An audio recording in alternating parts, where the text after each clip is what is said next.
Okay, good morning and welcome my dear students. आज हम लोग पढ़ते हैं बेटा हमारे इम्यूनिटी का चैप्टर नंबर, जो आप लोगों का चैप्टर नंबर 8 है, उसमें टॉपिक चल रहा है अभी हम लोगों का रिसेंटली इम्यूनिटी, राइट। अब इम्यूनिटी के अंदर एक सबसे मोस्ट कॉमन टॉपिक आता है और ये आपके हर एग्जाम के अंदर, एवरी एग्जाम के अंदर ये क्या है कि आप लोगों के क्वेश्चन लेके आते हैं, राइट। अब सबसे पहला है हम लोगों का topic allergy. What do you mean by the allergy?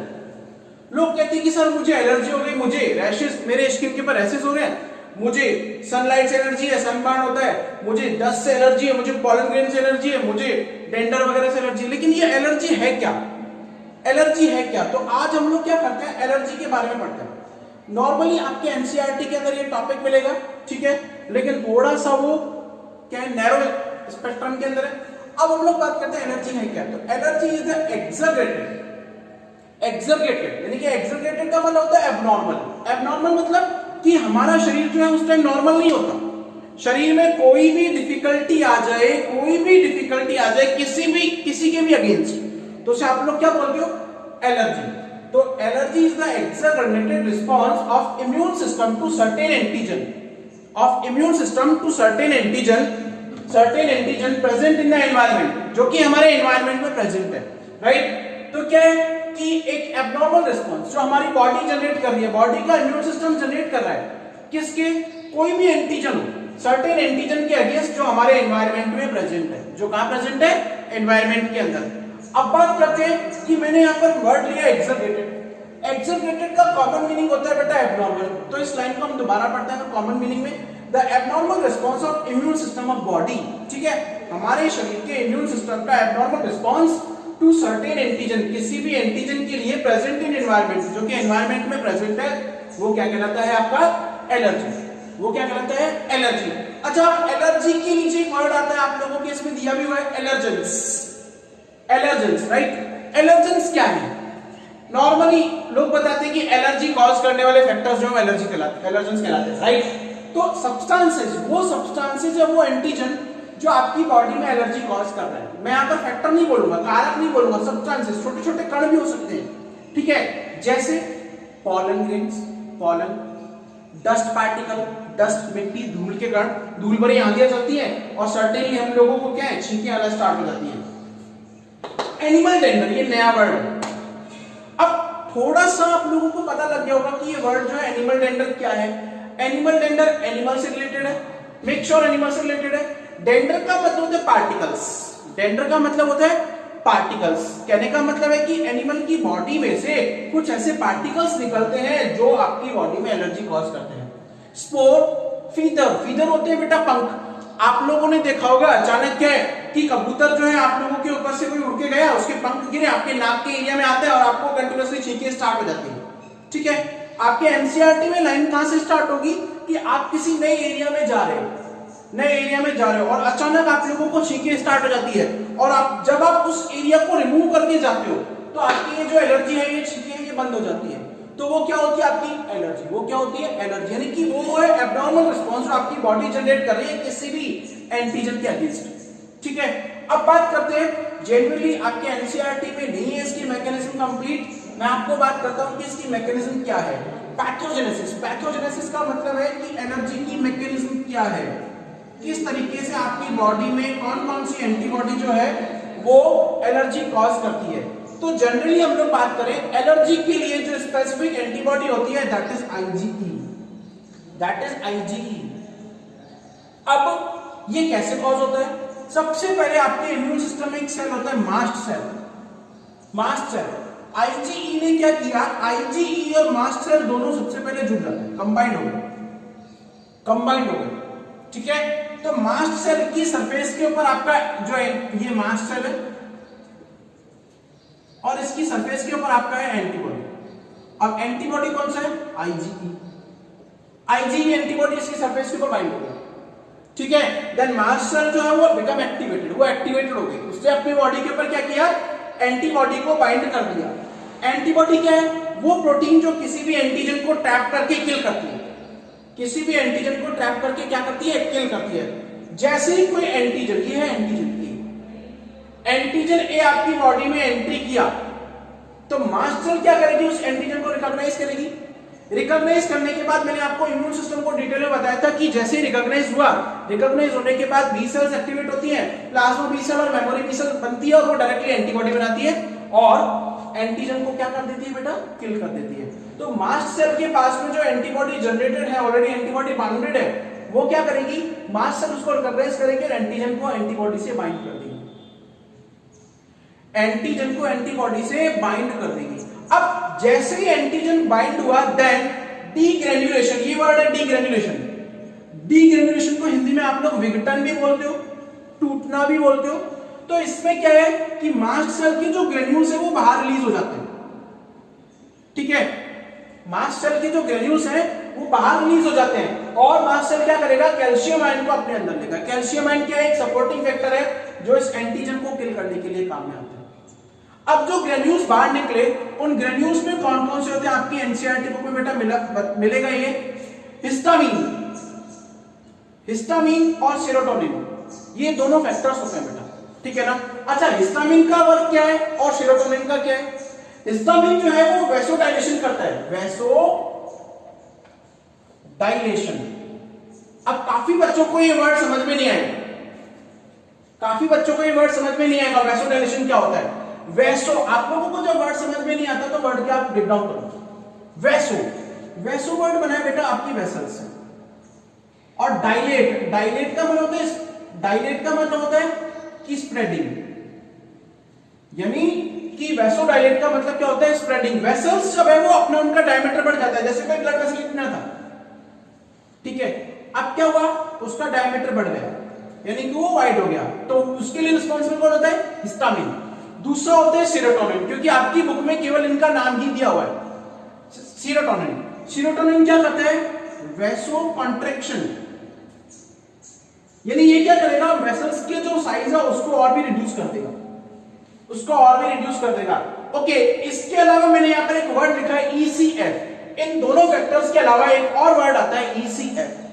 ECF क्या होता है, इसकी फुल फॉर्म इयोसिनोफिल कीमोटैक्टिक फैक्टर्स, ठीक है ना। ये भी आप लोगों के, हालांकि ये नीट के अंदर आता है, बोर्ड एग्जाम्स के अंदर नहीं आता। ये क्या करता है, ये भी एलर्जिक रिएक्शंस के अंदर काम आता है।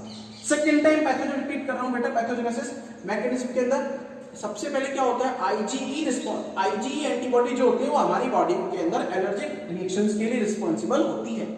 कैसे फंक्शन करेगी, IgE एंटीबॉडी जो है वो आपकी टिश्यूज के अंदर प्रेजेंट होती है, मास्ट सेल, मास्ट सेल के साथ में जाकर वो बाइंड हो जाती है, ठीक है। बाइंड होने के साथ में अगर कोई भी एंटीजन, अब कोई भी एंटीजन बॉडी के अंदर एंट्री किया तो IgE और मास्ट सेल क्या करेंगी, जो एंटीबॉडी है वो एंटीजन से बाइंड हो जाएगी, हैंड टू हैंड आपका मास्ट सेल जो उसका डीग्रेन्युलेशन हो जाएगा, यानी ग्रेन्यूल्स जो बाहर निकल जाएंगे, ठीक है। अब इन ग्रेन्यूल्स के अंदर कौन कौन से होते हैं, हिस्टामिन, सेरोटोनिन, मोस्ट कॉमनली आपकी बुक में ये मिलेगा। हिस्टामिन क्या करता है, वैसोडाइलेशन करता है, और सेरोटोनिन क्या करता है, वैसो कॉन्ट्रैक्शन करता है। एग्जैक्टली आप क्या करें कि हिस्टामिन और सेरोटोनिन के अलावा एक और एक्स्ट्रा फैक्टर निकलता है आपका ECF, that is known as eosinophil chemotactic factor, ठीक है। आपके बुक में नहीं है लेकिन कई बार नीट के अंदर एग्जाम में आता है, गॉट इट। तो अब क्या हुआ, जैसे ही ग्रेन्यूल्स रिलीज हुए तो ये परमेबल हो जाती है और कैल्शियम आयन को अपने अंदर आने देती है, क्योंकि कैल्शियम आयन क्या है, एक एनर्जी प्रोवाइड कराता है, ठीक है। फिर आता है आपके सिम्टम्स, एलर्जी के सिम्टम्स में आता है मेनली अफेक्ट, जो आपकी एलर्जिक रिएक्शन है वो किसको अफेक्ट करती है, स्किन को, skin and mucus membrane. Mucus membrane वो होती है जिनसे म्यूकस निकलता है, कहां होती है, नॉर्मली हमारे रेस्पिरेटरी ट्रैक्ट के अंदर, रेस्पिरेटरी ट्रैक्ट में आप लोगों के म्यूकस मेम्ब्रेन होती है। सेकंड, आपके रिप्रोडक्टिव ट्रैक्ट के अंदर भी होती है, आपके एक्सक्रीटरी ट्रैक्ट के अंदर भी होती है, यहां पर ये म्यूकस मेम्ब्रेन्स होती है, ठीक है। तो इन म्यूकस मेम्ब्रेन्स के अंदर क्या होता है, आप लोगों का मेजरली जो सिम्टम्स है वो दिखाई देते हैं, स्किन के अंदर दिखाई देगा और आपके म्यूकस मेम्ब्रेन्स के अंदर दिखाई देगा। एग्जैक्टली अगर हम लोग बात करें सिम्टम्स की तो सबसे पहला आता है ईचिंग, सबसे फर्स्ट सिम्टम आता है आप लोगों का ईचिंग। ईचिंग होता है बेटा खुजली होना, ठीक है। आप लोगों ने देखा होगा स्किन बर्न हो जाता है, कई बार हम लोग क्या कॉटन के कपड़े पहनते हैं या फिर किसी को सिल्क से एलर्जी है, सिल्क पहना और उसकी खुजली स्टार्ट हो जाती है, वो क्या है, ईचिंग, ईचिंग, ठीक है। ये ईचिंग क्या है, एब्नॉर्मल रिएक्शन, यानी कोई भी कपड़ा है वो आपकी बॉडी को सूट नहीं किया, एब्नॉर्मल रिएक्शन है, right. Second thing is eczema, eczema, ये वर्ड काफी नया है बच्चों के लिए, ठीक है। एक्जिमा का मतलब क्या होता है? स्किन बिकम रफ, हमारी स्किन जो ड्राई और रफ हो जाती है, ठीक है ना, सूखी हो जाती है। इन्फ्लेम्ड, इन्फ्लेम्ड का मतलब होता है कि थोड़ी सी उसमें सूजन आ जाती है, सूजन। इन्फ्लेम्ड को आप लोग बोलते हो सूजन और जलन, सूजन और जलन, ठीक है ना। यानी स्किन के अंदर क्या है, रैशेस हो जाएंगे और स्किन जलने लग जाएगी, जलन मच जाएगी आप लोगों को, और थोड़ा सा उसका डायमीटर बढ़ जाएगा। किसकी वजह से बढ़ेगा? वैसोडाइलेशन की वजह से, हिस्टामिन की वजह से, राइट। अब बात करें हम लोग इसके बाद में, एंड रेड, रेड मतलब रेड रेड रैशेस वगैरह हो जाते हैं, ठीक है ना। इसमें आप लोग स्वेलिंग भी लिख सकते हो, inflammation and swelling, got it. फिर आता है कफ, खांसी होना, स्नीजिंग, छींके आना, वाटरी आईज, आंखों से आंसू बहना, वॉमिटिंग, उल्टी आना, डिफिकल्टी इन ब्रीदिंग। अच्छा ये वर्ड क्या है, डिफिकल्टी इन ब्रीदिंग? आप लोग देखो, सपोज दैट कि आप लोगों की ये रेस्पिरेटरी ट्यूब्स है, आप लोगों की ट्रेकिया है, एलर्जिक कंडीशन में क्या करती है, ये म्यूकस कोटेड है, ये एक्स्ट्रा अमाउंट के अंदर म्यूकस जो है उसको रिलीज कर देती है, एक्स्ट्रा अमाउंट के अंदर म्यूकस को रिलीज करती है। तो जिससे क्या है, इस ट्यूब का डायमीटर क्या कम हो गया, और ट्यूब का डायमीटर कम हो जाता है तो क्या हो जाएगी, आप लोगों की ऑक्सीजन का अमाउंट है वो आपकी बॉडी में कम एंट्री करेगा। तो इसे बोलते हैं आप लोग difficulty in breathing, diarrhoea, asthma and nausea, right, ये होता है। अच्छा अब कुछ कॉमन सिम्टम्स है एलर्जी के।